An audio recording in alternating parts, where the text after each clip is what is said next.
Well, welcome back to our Crestone Energy Fair regeneration stage. Our next set of speakers, we're very honored to have here from the Dene Res. We have Makai Lewis and Kim Smith, and they'll be talking on caring for Nihi, our relatives, ceremony and solidarity, not charity. Makai Lewis and Kim Smith live in northern New Mexico's National Sacrifice Zone and work tirelessly to uncover the health impacts after decades of resource extraction, settler colonization, and capitalism, and the correlation of the COVID-19 pandemic. Please welcome to the stage Makai Lewis and Kim Smith. Hi, I just wanted to say a couple of words too of how I met Makai and Kim. Last year, really in the height of the COVID with the pandemic, a dear friend of ours, Dr. Maria Michael, was doing a lot of COVID relief down for the Hopi and Dene reservations. And so myself and Orca Ross, Adam C. Miller, we went with some of our other relatives that live down in Waterflow, and they'd asked us to come down. We brought supplies. Our Baca Water and Sanitation District donated some of the barrels, so there was more water catchment. Because, a lot of these places are like us where you have limited resources and water. So, and then it was amazing because once we got to the farm, the first thing down was a tree. And I'm a sawyer. I was like, we got the perfect task. So we had helped with some tree that had gone down with their efforts. They were getting food out to so many.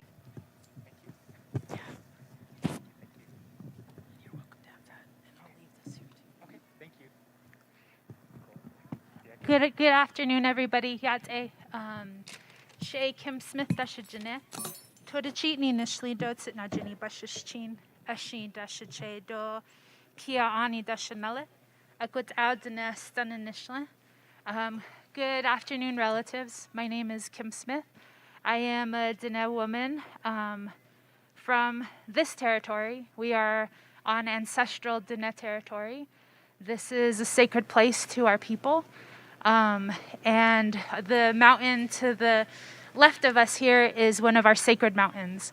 And so with great gratitude, we're so humbled to be here amongst our holy people and our sacred mountain.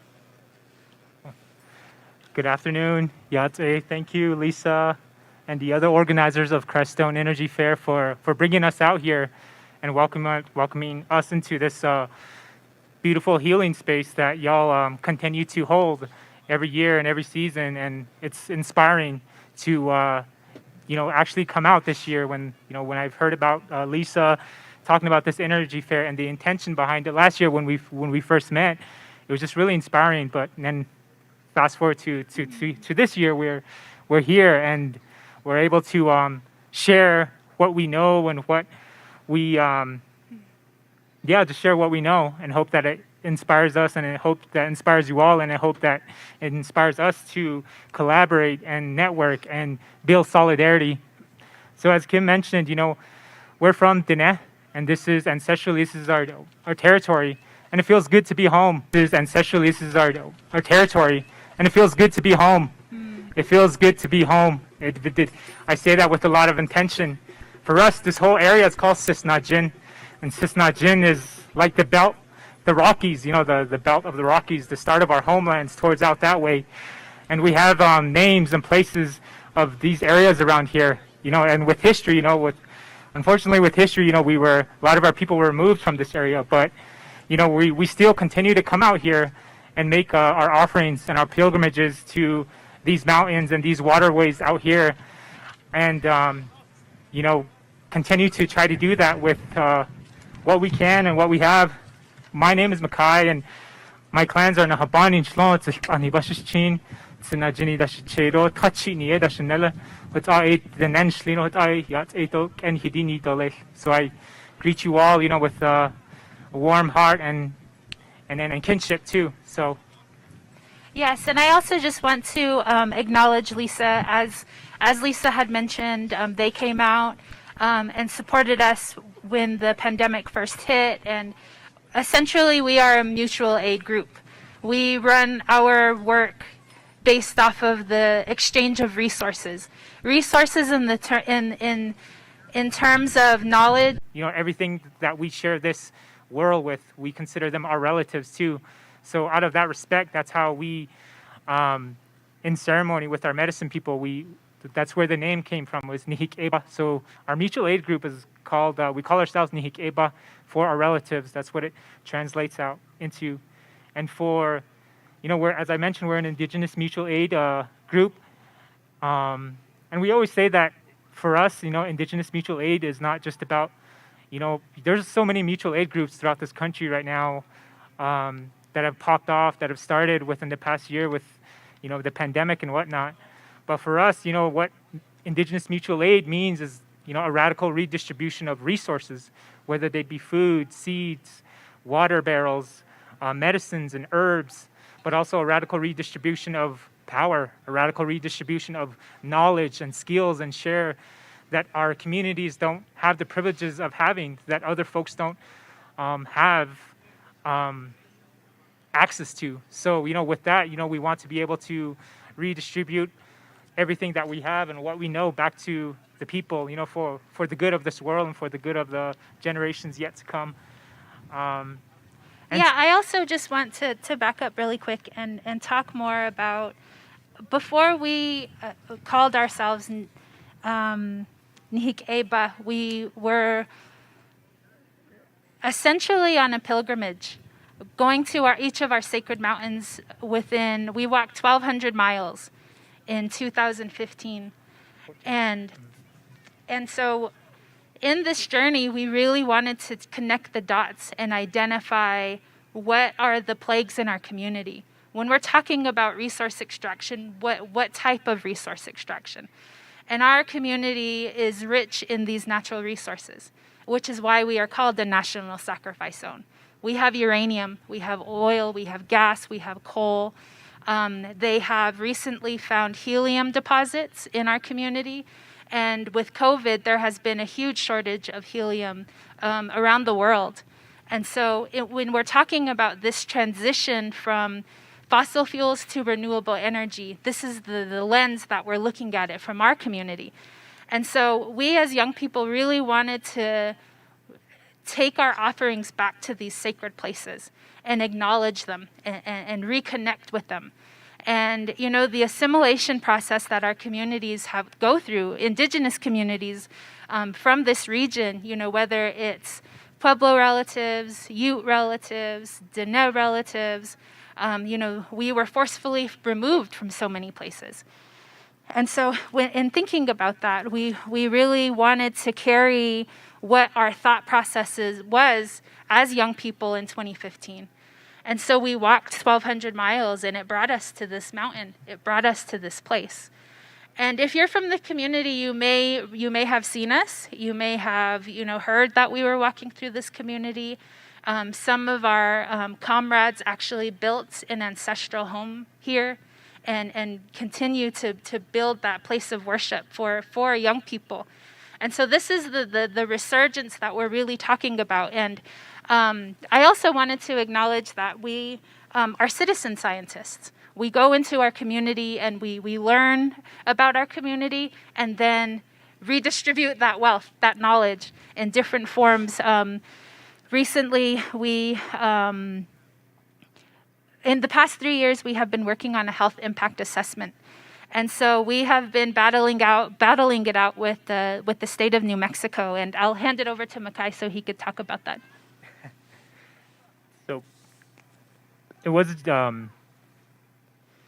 with the state of New Mexico, and particularly the coal-fired power plant, one of the coal-fired power plants out there on our territory. Oh yeah, we could talk about that. What our actions were. So we'll get back to this health impact assessment, but Kim had mentioned doing these pilgrimages and walking over 1,200 plus miles across our ancestral homelands. And we started, and it took us about a year. We didn't do it for attention. We didn't do it for money, or we weren't doing it for payment, or we weren't doing it for a dissertation or a degree. We did it for a prayer, and try to really call for our young ones to come home and to walk with us too, and for our people to asking them to continue to come back with us to the mountains and take offerings, taking all the traumas and the hurt and all of the damages that have been done on our homelands and on our ways of life, to put it back into prayer and to let that prayer manifest. So we started and we made our way out towards so-called Grants, New Mexico. There's a mountain out there we call a Tzotzil, and we walked out there starting from an area called Zilnao Dithi, which is right outside of so-called Bloomfield, New Mexico, and we made our way that way and to the mountain near Grants, and afterwards we walked towards Flagstaff, so-called Flagstaff, New Mexico. Arizona, and there's the Slid, the mountain to the west, and going to the north here in Durango, the Bensa, and then to the northeastern, coming back this way to Cisnajin in this area, and then going back into our territory. And during this time, we documented a lot of things that were happening to our territory. That's where Kim had mentioned, that we've seen like firsthand the stories of how our people who were impacted by these industries, from the abandoned uranium minings to, the fracking that was happening, to the oil, the natural gas, to the water, and also to the railroads, the militaries, and the forts. So it's all like interconnected, and that's where we're collecting these stories, and we're also like trying to plan and organize and come up with solutions of how we are going to get us out of that mess, and how do we move like into a more sustainable, more healing way of life. But also, how do we move home? How do we reclaim our spaces? How do we reclaim our future, really? Because a huge part of our Diné society is so dependent on these fossil fuel industries. 85% of our tribal revenue comes from it, and we have perpetuated that system. We have allowed for people to come onto our homeland and mine it. And that's one of the most heartbreaking parts of the work. And so the other element that also helps with that is really, how do we heal the land? What is in our backyard? What is in our front yard? Is it contaminating? Is it toxifying? Because I can tell you that in my front yard and my backyard, it's toxic. It's basically literally a toxic wasteland. About that, you have to really look at remediation. How do you heal the land? Just like the presentation before us, folks like that are teaching us how to do this, to heal this land. And we really have, and it goes back to what I was talking about earlier, and where we have to think about our consumption, because our consumption is also perpetuating that system. As society, we're so addicted to our devices, to our phones, that we're like, my phone's gonna die, I gotta find an outlet. And then it ties into the social media part of it, to the media part of it. Like, it takes energy to power those systems, to power Facebook, to power Twitter, to power Amazon, and you think about that, and you think about how many human beings there are in the world. Our Mother Earth is suffering, and we're literally sucking her dry. So we have an opportunity to be accountable for that. And I feel like a lot of people here we are, that's why we want to come to these types of spaces. That's why we organize these types of spaces, so we can share that knowledge. And so I just encourage you all to continue that and keep it up, because, it's our only chance of survival. And I can tell you, as an Indigenous person, I know that Indigenous knowledge is the future. We do have to go back and start bringing Indigenous people to this conversation. Mm-hmm. Yeah, and so after we did this walk, it took us about a year, and from there we shifted our work into, it was like a manifestation. The prayers that we took back to the mountains,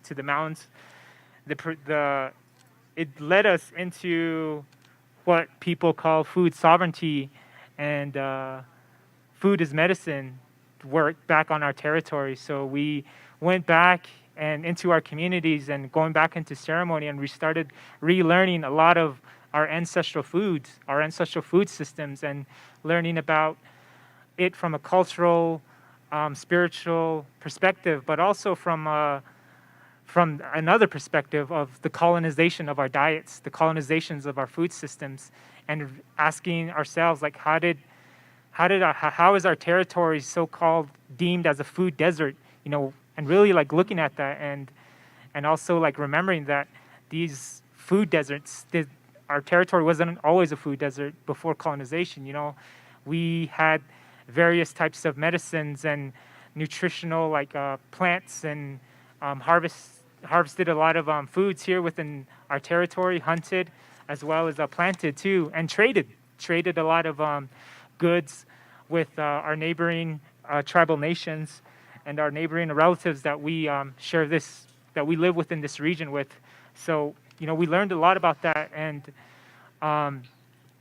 we taught it. We taught that medicine, and we taught that those ancestral dishes back with our community members throughout our homelands, because as Kim had mentioned, with colonization, that really separated us from our food systems like that. We were told that when the churches and the boarding schools came, that those foods were backwards. Those foods were not good. They weren't healthy, and we were like introduced with other outside foods that were shipped in, that were brought in from elsewhere. Canned. Huh? Canned, like Canned goods, sugar, really high processed stuff, and that all came with the introduction of the forts and the military into our territory, along with the churches and whatnot, and then the boarding schools which were established. So it's just like learning and uncovering like all these things that were happening, but also uncovering like the other wealth of knowledge, as I was mentioning, the foods, and really learning about how it is important that we go back to our food systems, and how that in our liberation as Indigenous people, as Diné people, when we get back to our foods, when we get back to planting our own foods, when we get back to feeding ourselves, that's a step towards our liberation, and that's a step towards freeing ourselves from these capitalistic ways. And so that was like a push for us too. Right. And that liberation is vital for the survival of our people. And it also is vital to how we treat each other. And it's also during a time when we as young people, we're in our early 20s, some teenagers, like late 20s. Like, what does that mean? And going back to our community. And for me, it was an interesting process because I was raised Catholic, and everything that I was taught my whole life was completely backwards. And so when you're liberating yourself and thinking about liberation for your community, you go through a spiritual journey. You go through a spiritual awakening. We as beings, our journey in this life. And so to be a part of that with a group of young people, like dedicated to walking and praying day in, day out, and learning, and it's really heavy. When you're walking through a place and it is fractured, you feel it. You feel it different when you're walking on the land versus driving. Driving, you don't even really acknowledge your surroundings. So on this walk, we were educating community members about what we were doing, who we are, asking for permission, asking for guidance. None of us knew how to even do these ceremonies. It was us learning as a group how to reclaim it.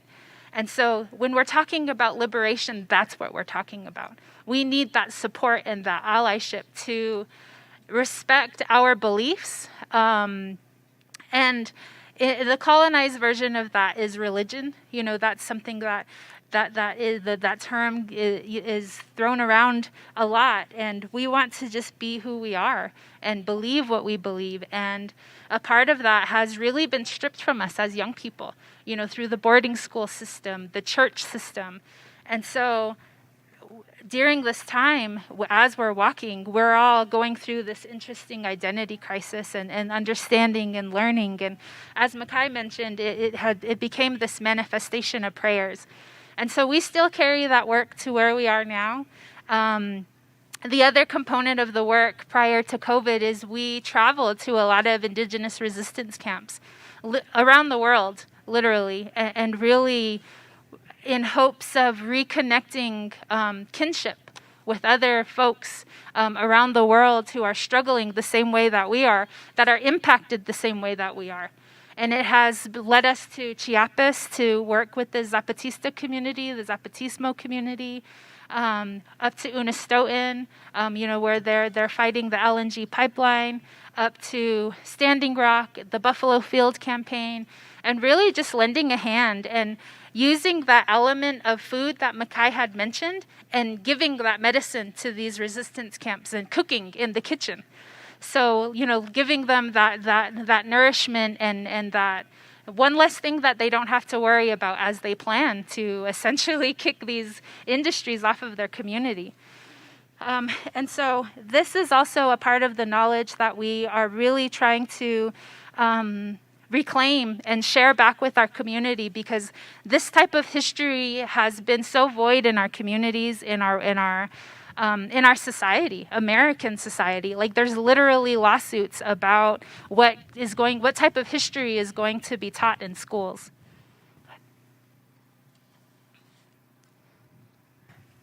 Yeah, and it was beautiful to reestablish kinship with those relatives throughout this country, throughout this hemisphere, just the way our ancestors did it, reestablishing that kinship.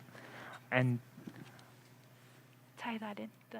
yeah, so, and along with going to these places, these indigenous resistance camps, we weren't only cooking, but we were also strategizing with them on how, on how do we heal our homelands, together, and how do we back each other up, when things do really hit the fan, and having talks about like reestablishing trading systems, things like that, probably talks that were happening when our ancestors were, when long time ago, but for us it was like also having those discussions again, and it was just a beautiful healing process, because it really taught us a lot and really shaped us a lot, and which also was really inspiring too, and for the relatives out there, the other folks that we met. And along with these travels too throughout the areas, Kim, what do you call it? The art of indigenous resistance. So art is a huge part of us sharing and gathering art.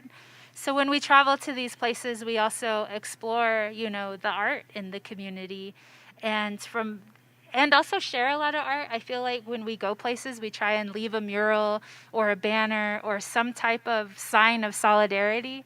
But essentially from that, we created a traveling art exhibition called The Art of Indigenous Resistance, where all of these pieces that we have been accumulating in our travels are shown. There are about 130 art pieces from indigenous resistance around the world, essentially. And also we use art. I'm a graffiti artist as well, so I use that medium as a way of sharing what we're learning. For instance, most of the water that folks harvest comes from water tanks that have traces of uranium in it. Like, they literally have a little plaque on the side that says, "Don't drink this water. It's non-potable. Only use it for your animals." So people are using this water. They're consuming it. They're giving it to their animals, and then they're eating those animals. They're watering their garden and things like that. So what we do is we try and paint on these water tanks, what the warnings are, if there's different struggles or different topics that are happening within the Navajo government that in relation to climate change or the environment and things people should know. We've essentially turned these water tanks into billboards, free billboards. It just takes us being out there and spray painting and sharing that information. And so art is also a huge part of a lot of the work. And, it is our resistance. It has always been our resistance. As Indigenous people, song and dance and all of these things are our resistance to everything. And I also just want to acknowledge that there are a lot of Indigenous struggles that are still happening right now. Look at Line 3, what's happening in Minnesota. Like, they're fighting for their river. They're fighting at the headwaters of the Mississippi River. And that's huge because that powers that whole southern energy corridor. Meanwhile, we're here. It also powers the tar sands in the Midwest all the way up into so-called Canada. And so when we're talking about that, checking our energy privilege, that's what we're talking about. How do we participate in that grid?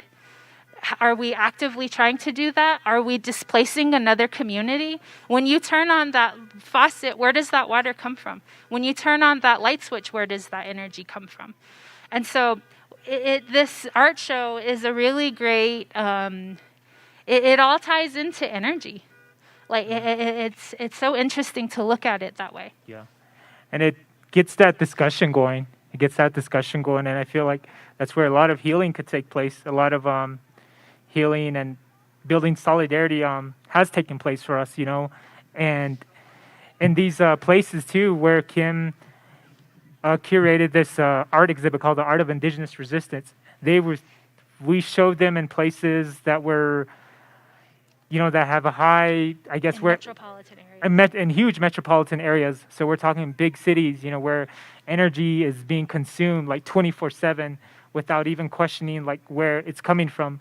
So it was really neat just to see like people come in from who live in these cities, coming in and really seeing like the artwork of how these indigenous peoples, artists are trying to tell their stories of how, like what types of things they're facing in their communities because of consumption, because of capitalism, because of, heteropatriarchy, because of white supremacy and things like that, and how they were expressing it. And it was just really interesting to see people's reaction in that way, because some people didn't like it. Some people didn't want to check their energy privileges. Some didn't want to acknowledge that they were on occupied indigenous territories, and some didn't want to lead a hand. But there are also other people who are willing to listen, take a step back and listen, and try to come and be in solidarity and figure out ways to, heal, and figure out ways that we could Be good allies. be good relatives to each other again. So it was that type of exchange, and it was really neat. And every time Kim would, most of the time when she would host these art shows, she would bring in her presenters too, like local artists, or even presenters such as Winona LaDuke and other, Actually, Winona LaDuke was co-curator of the art show. Sorry. yeah, like her, and I'm sure some of y'all know of the amazing work she does too. So, and having her in spaces like that too, and really getting that discussion going and whatnot. As our mentor. So from this point, this really made us think about our journey within the past couple years and where we're headed, not only as a Diné society, but as an American society, and what the warming of the earth is going to do to us, and really how we're going to survive. And so within that, we, as you're hearing, we traveled a lot of different places, and we really checked our energy privileges ourselves of like, how much energy is it going to take to travel to these places? And so we really had to check ourselves and say, you know what, we can't be going to other communities and sharing the knowledge that we have, but we need to take it back into our communities and implement it, and really relearn a lot about natural building, a lot about ceremony and things like that. And so that really is what led us into doing our health impact assessment. With the health impact assessment, we moved to northern New Mexico, the northern part of our territory, to look at what the health impacts are of these communities living downstream and downwind from this national sacrifice zone. So the Reagan administration is who deemed this area a national sacrifice zone. There are Monsanto fields there. There's a Raytheon plant where they build. The military is also a big part of this area. They build guns and bombs and things like that across from the Monsanto fields. And then there are two drag lines for coal and two coal-fired power plants.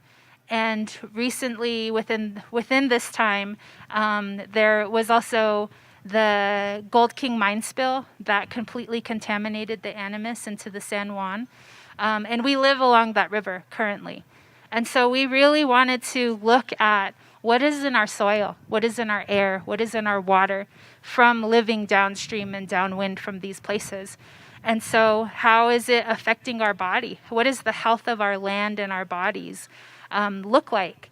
And we knew based off of our walk that we did that type of knowledge that you want to share has to be done face to face in our language. So that's the other part of our reclaiming, is that I would say like at least 70 to 75% of our community still primarily speaks Diné as their first language. And so in this knowledge that we're sharing, we were also given the challenge of translating, reclaiming your language to teach your community what you're learning, what's happening in our communities and how they're getting sick. And so with our health and gathering the data for our health impact assessment, we have a food truck, and we served ancestral foods out of this food truck. And it's a way of breaking bread with our community members and sharing that knowledge, but also giving them that option to fill out a survey. How has living downstream and downwind affected your community? And it was like 40% of the people that did surveys said that they had somebody within their immediate family that was sick from some type of ailment, whether it's cancer, heart disease. We've also learned a lot about the birth defects that happen from living downstream from these places. And it's all tied into the whole environment, our water system, to the air that we're breathing, to our soil. And so we traveled within a 100-mile radius, right, of the power plant. So essentially, we went up against the utility company for New Mexico P&M and really battling it out with them, of making them understand and acknowledge where their energy comes from, and making sure that they allowed for Indigenous voices to be a part of that process. Yeah, and it was also not just P&M, but its shareholders, Right. The co-owners of the power plant, and it's The ratepayers. the ratepayers as well, too, the folks that are consuming the energy away from where this energy is being produced. So we're talking about the San Juan generating station, and that's right there in Waterflow, New Mexico. We live about 5 miles west from there, and in doing so, they were trying to bail out. They wanted to leave this. The owners of this company wanted to leave this power plant, abandon it, and they wanted to get over $300 million from it. So they drafted this energy transition act bill in the state of New Mexico, and it was being championed as this just transition, this green bill, but it wasn't. It was a lot of greenwashing behind it, and there was no representation, no inclusion from our impacted Diné communities, and we made it be known to the state leaders and the corporations and the shareholders meetings, and really really asserting ourselves in those spaces and letting them know that this is how our people feel. We have the health impact assessment, we have their stories, and this is But what also they going think against about it. our own Navajo government too within that. Sorry, go ahead. Yeah, and letting them know about that, like how our people feel, because at that time there wasn't any study being done that talk about how Diné people in general have been impacted by the coal industry and the coal-fired power plants. All of the story that we had on paper to really use it as a weapon, use it as a shield for the benefit of our communities and for the benefit of the land there. So the money that they were trying to get, we demanded, because that's what the communities wanted. They wanted the money that the corporations was set to get. They wanted it to go back to the impacted communities for remediation, for restoring the land, for the health impacts that they have caused for over 40 plus years that they've been in operation there. And it's been... And on the ground, we were actively resisting these places. We were actively educating the community of what does this mean? What does it mean for the livelihood of our people? Because as I mentioned, we're so heavily dependent on it. And right now, the big buzz in the green movement is a just transition or a Green New Deal and things like that. And those are vital conversations that Indigenous people must lead, not be a part of, but lead. And so we always asserted ourselves in these spaces for the past 10 years of the work that we've been doing. We are known as radicals in our community, and rightfully so. You know, if you're going to come and fracture our land, rape Mother Earth, then best believe we're going to do everything we can to resist you doing that. And thank you. And that's so important. And we've done it on different levels. Once John McCain came to our community and he was being celebrated, they had a parade for him. We shut down that meeting because there was no grassroots representation that was happening there. It was literally a secret meeting. And so that fierceness is also a big part of the work that we're doing, because not only does there have to be fierceness, there has to be compassion, because that's the best way that we can move forward. Mm-hmm. Yeah, so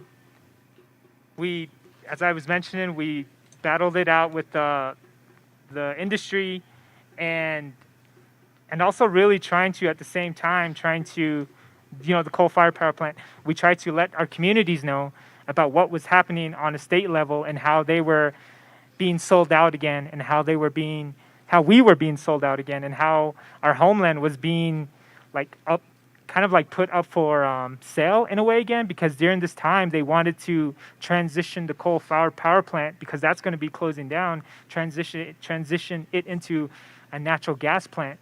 So another form of pollution, another form of extraction on top of what already exists there, because back in 2010, NASA detected a satellite image of a hotspot that was over the Four Corners area, basically over where we live in the Four Corners. And it was a methane cloud about the size of Delaware. So that really shows you the amount of pollution that has taken place within that area. So those are those things that we've had highlighted and heard from the elders too, who have lived longer, who have lived longer than those power plants. When they were kids or when they were younger, we've heard stories of how there was the amounts of rain that were coming into the area, the various types of medicines, the grasses, and how they were green and whatnot and so forth, and how that changed when these industries started to pop up within our territories. And also the social change too, because when these industries came up, it wasn't just the land, but it was also non-Diné people coming from elsewhere, coming into our communities, where they were basically like man camps, where they came in. There was a high rates of drugs, domestic violence, missing and murdered relatives that started to rise too with the rise of the extractive industries. So those are the types of things too that we were hearing, these stories that we were learning about. And you don't hear these stories being shared on the Capitol floor, but we were there to remind them that these are the reasons why we resist and why we don't want these types of things to happen within our territory. So that eventually they didn't convert it into they still got their money, over $300 million, over $350 million. They only set aside like $2 million or $1.5 million to the 1.4 million dollars to the Indian Affairs, was it, in the state. It's not much compared to what the industry's getting. It's still pennies. And that's mainly to cover worker transition, remediation, and they're going to need billions of dollars to really clean it up. But as Makai mentioned, they were essentially able to abandon and get their money and run. And we were very active in, as well as other youth from the community, the Dolly crew, and other young folks from Santa Fe, Yucca. They do a lot of work around resistance and really critically looking at what our energy future looks like in New Mexico, really. Mm-hmm. Yeah. So part of this bill, as Kim had mentioned, was in the bill, the state identified impacted communities as a 100-mile radius from the power plant. So when we went and visited a lot of those communities and villages, which is on the reservation on our territory, and we asked them these questions. Has the state come in? Has any corporations from the power plant come in and talked about the closure, how they talked about the toxins and the pollutions and what that does to the body and land. And the stories were like the same. No, we haven't heard of anyone coming. No, no one has come to tell us about, the pollution or the closure or what will happen. And and it was crazy. It was just like, those are just the types of stories that, are that were with I guess they're gatekept away from our communities. So that had happened, and then the COVID hit. Yeah, and with our health impact assessment, we knew why our communities were most vulnerable because we did our survey. We knew why they were immune compromised and why it hit our community so hard. And that's partly because, housing and infrastructure is a huge problem within our communities. And it's horrible and it's embarrassing, the fact that as the Navajo Nation government, we have probably made billions of dollars on the fossil fuel industry, but none of that money is actually seen within our communities. We're still living in poverty, and there's no infrastructure. And a huge part of that infrastructure is housing. There is a huge lack of housing. Most Diné families, they have 2 to 3 bedrooms and like 3 to 5 different families living in there, sometimes 1 bathroom. And so that was partly why the spread of COVID hit us so hard, is because people are living in those conditions. And we know it, and we know that that's part of the reason why young people, Diné people in general, aren't, enticed to move home. Right now, it's 56% of Diné people don't live in our homelands. And it's partly because of the assimilation process. They get caught in metropolitan areas, or they can't simply live on the res, and that's a reality as well too. So when COVID hit, a lot of this work and organizing that we were doing for the community, that kind of shifted towards how do we bring resources and aid to relatives in need when COVID hit. Because when COVID hit, it was still pretty cold, and we started just to, there was a need for firewood. And so we just started, gathering firewood for elders and relatives who weren't able to, haul firewood for themselves to keep warm and to cook. And we started distributing that. And then from there, that went into gathering supplies and food and medicines and water barrels for communities in need. And we distributed that it was just like nonstop for a whole year. And that's where we met Lisa. Her and some of her relatives came out to help us, during that time. And that's where we connected. And as y'all remember too, as Kim had mentioned, our communities were hit hard. We were like the epicenter for a while. And I'm sure some of y'all heard that. And corporate news media was saying, like, they were portraying it, because they're in poverty. But on the real, it's because of the many extractive industries that exist on our territories. Mm-hmm. It's because our people's immune systems and their health systems were compromised a long time ago because of those effing extractive industries, and they continue to plague our communities. That's the reason why, like, our people were hit so hard. It's not because we don't have money or like we don't have like certain things that the rest of America has. It's because of those industries, because our waterways were contaminated, because our airways were contaminated, our food systems, the things that kept us strong. So that's one of the things that we've always had to highlight in doing this, making these connections of COVID and, like the work that we have learned while being on the ground and whatnot. So another huge part to acknowledge in this work is you're either for-profit or non-profit. That's the way of our world. And so it's like, how do we radically restructure how we're sharing resources? And that's a huge part of we refuse to be acknowledged as a nonprofit or for-profit.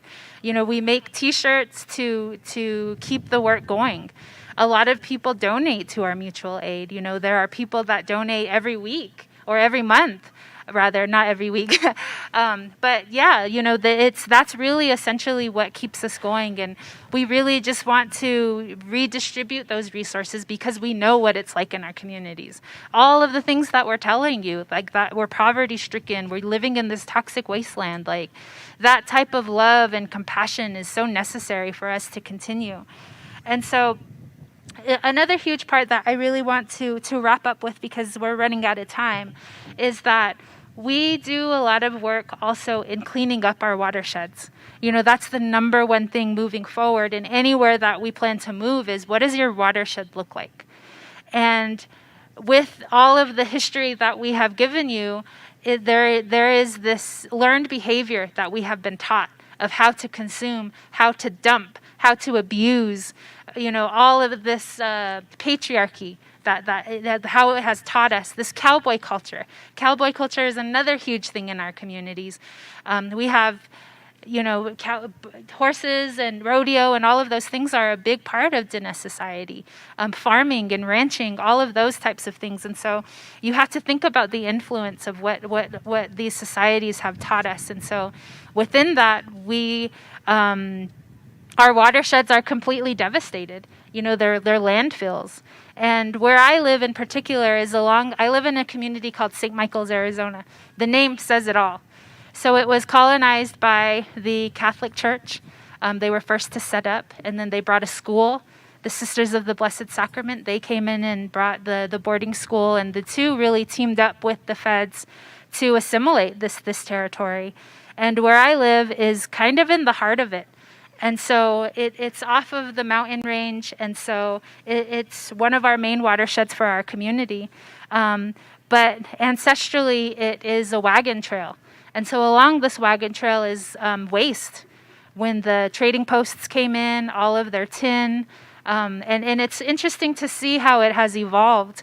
You know, the deeper we go, the more we learn a different history, a different looking at our communities and how they used to consume. You know, it went from tin to glass to plastic to paper, and it's such an interesting process. And so we have cleaned up about 5 acres so far in this work that we're doing. And we're doing this work simultaneously with everything else that we talked about in fighting these utility corporations and speaking for our communities in the legislature. That healing our land part is vital. And that's how we want to reestablish our relationship to Mother Earth. That's the type of love that she needs, that connection. That nourishment, really, it's like that motherly nourishment, and it's a different kind of nourishment. And we acknowledge that that our Earth Mom has provided so much for us, and we just want to continue to honor her in that way. And so once we clean up these trash dumps, we try different remediation projects. We've tried sunflower, hemp. We hope to do mushrooms this fall or soon. And we want to start really reclaiming how we build our ancestral homes, how we dwell in tiny homes. Ancestrally, we're a nomadic people. We're not accustomed to staying in one place. We travel with the animals and the plants and migrate that way and take what we need. And so we want to go back to that. For us as young people, it's so old, it's new. And so really going back to learning that ancestral knowledge, as we mentioned before, is necessary for our survival. Mm-hmm. And before like learning about how that came into like the watersheds, how they were destroyed and how they're toxic right now, it also takes us back. We learned that when the military came into our territory back in the 1800s into the 1900s, when they were trying to remove our people off of our territory, they went into the watersheds, and a lot of those they planted invasive species that suck up a lot of water. And you know, now that's what we're faced with. When you go back to the res, back to our homelands, a lot of these washes and water areas, where these natural springs used to be, they're taken up by invasive species. Mm-hmm. And also taking it a step further, the military literally like would kill like animals or even mutilate them, or even our own people. When they would like capture them and kill them, they put them and try to really pollute our water systems, our springs, and put them right there back in the 1800s. So that's like the type of history that it kind of like it stems into, you know, like the whole like watersheds, and really trying to heal it and learning about it. And we want to heal it because we want to move back to these places. Mm-hmm. So once they are detoxified, it's going to be a healthy environment for us to live in. Everybody should have that human right to live in a healthy environment. And where we're working our hardest to earn our keep, so to speak, on this earth. And our goal within the next year is to start building tiny homes and ancestral homes. Well, our first project, we would like to use earth bags to build an ancestral structure, and then from there, adobe, and then try one out of straw bale. So we've been going to different workshops within the Southwest to learn these different techniques. And like I said, they're so old, they're new to us. But permaculture is how indigenous people have been living before it was called permaculture. And so that's really our hope for moving forward. And we're so thankful to be here, to be able to be a part of a community that is actively working towards that liberation of ourselves and of each other. And I also just want to mention that we are open to having conversations outside of this space after we're done presenting. But I just want to share with y'all that we are trying to be as careful as we can in terms of COVID, to be as safe as possible. And so we're totally open to having conversations with everybody, but if you could maintain a social distance, we'd really love to have conversations and continue the dialogue. But just putting that disclaimer out there, and that protection for ourselves and really for our community as well. Yeah, and we'll talk about that if you want to after this. If y'all want to volunteer or come and help, be in solidarity with us, learn, or even help us restore the land, remediate it. We're always constantly doing these projects, and also even delivering, delivering foods to positive households, giving support and food for unsheltered relatives in the streets. So those are the other things that we do and are constantly doing. As well as feed for animals. Yeah. A lot of, we try and continue that within our mutual aid too, and remembering all of our relatives. But I just want to say thank you all for having us here. I don't know if anybody has questions. I know that they did questions on the last panel. So we're happy to take any questions that y'all might have. And thank you all. Just my prayers go up for all of you all, the organizers here, and just pray that you continue to love our homelands here and be good relatives to the homelands and the beings here. So actually, I have one more pitch. I also am part of a feminist collective called Indigenous Goddess Gang. We are an online matriarch magazine that is all digital. We have quarterly issues, and we share knowledge on moon cycles, indigenous midwifery, food, seed. We talk a lot about the work that we're doing, and so it's indigenousgoddessgang.com. That is the outlet that we also sell shirts with. So we do have some shirts, and hopefully we'll be able to set up, but all proceeds go back into supporting our work.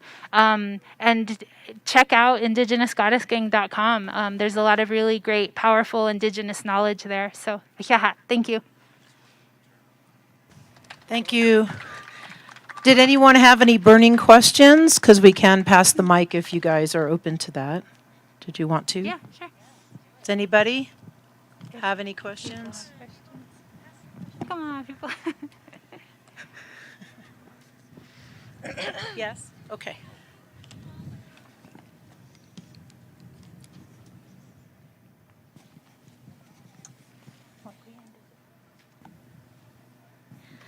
Hi, thank you so much for this amazing sharing. It's more of just a contact. I know the indigenousgoddessgang.com, but how can we follow the rest of your work you've been talking about? Oh, sorry. So we have, we can exchange email. We have an email. Our mutual aid has an email. And we don't have a Facebook, but our mutual aid group does have an Instagram. There's so much that we have to catch up on. We try to post when we can, but I'll give you we can exchange.